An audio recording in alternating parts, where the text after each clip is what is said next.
Anyways, now we go into it. Don from Paris Eternal. Don wasn't awful. I didn't see we'll put him C for now. He actually did pretty solid all June Joust and didn't look awful as people made him out to be in May Melee, in my opinion. B, I think he's like somewhere around here. I'll put him C for now because I think we do have some D's later. Let's check. Yeah, there's one I already looked at real quick. So I'll put him C for now. I think this guy still has potential with Vestola still coming into the team. Who knows how they could turn out. Chongsik, I will say, the team looked a tiny bit better. Not a lot. But, you know, with him on the team, this isn't like his fault. He was signed the time he was signed, so he's not going to look that good. So he is D. I think this guy has potential to be C. He even showed some C tier performances, but we're going to put him B on D. Guy has potential, I feel like. He made the team look a little bit better. Soul Dynasty Gesture, this is one of those players I'm a blur at. I think it's B or C though. Maybe A, definitely not S. This guy is between here. Very up and down of a player. I want to say at least B to put Gesture down. Maybe. Rio, excuse me. Another one that was kind of weird to rank here. I think he's also around here. I don't think he's definitely not D.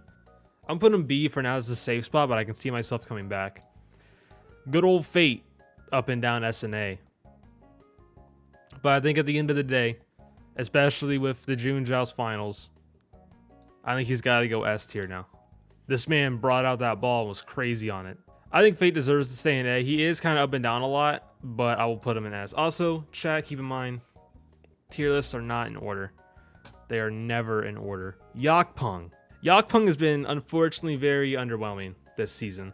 I expected more from him, but New York has been bad, and I can blame that on the coaches. I really can, because they didn't change a single thing up in the coaching area.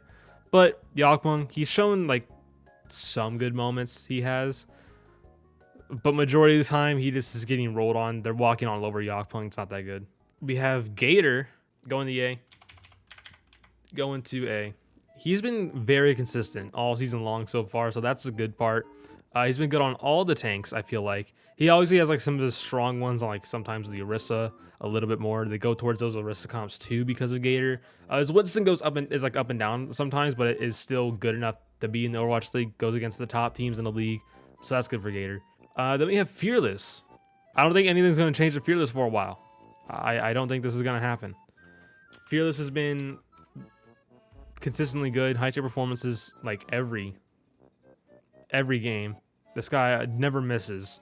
He even tried out the ball last second in the June Joust. Yes, it was kind of rusty at the start, but he still played good, I feel like, with the ball. But compared to Fate, Fate was just dominating on the ball already. And it looked like Fearless, or Fuel all around, was not ready for the ball comp, I should say. Stan 1. I think Stan 1, I've been saying it since the start. I think Stan 1's actually really solid. He actually did a really good job in June Joust with his Winston play. Occasionally the Orisa play. I think he did a solid job. It wasn't top tier in any means, but I think he did a solid job. Even in May Melee, I thought he was kind of solid all around. There was things, you know, with the team, like Punk was there.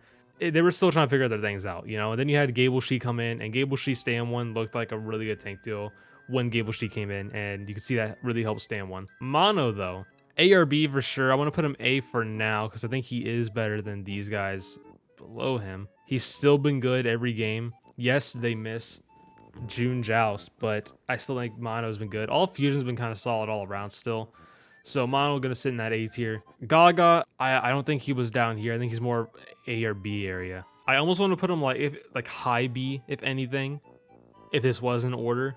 Yeah, let's put him A. Let's put him A. I think he's shown more consistent performances throughout the entire of these people, I should say. He looked S tier on May Melee, but it was B at best June Joust. I'd agree with that. He really popped off in May Melee. Silver 3, okay. Move on to the next one. We have Jihoon, okay. Let's put him, got it. OG. I think OG's fine. He's been good. He's B or A, not S tier. June Joust was a little bit rough for Florida all around. May Melee was actually kind of solid for OG, I would say. So it's going to be hard to rank him between these right here. I almost want to put him A. Put him A. We'll put him A. He's been good on the Winston stills. Riss has been solid. I think OG deserves the A. Smurf, I think even though Shaka did have a hard time in June Joust, I think Smurf was the best player on that team throughout the entire June Joust.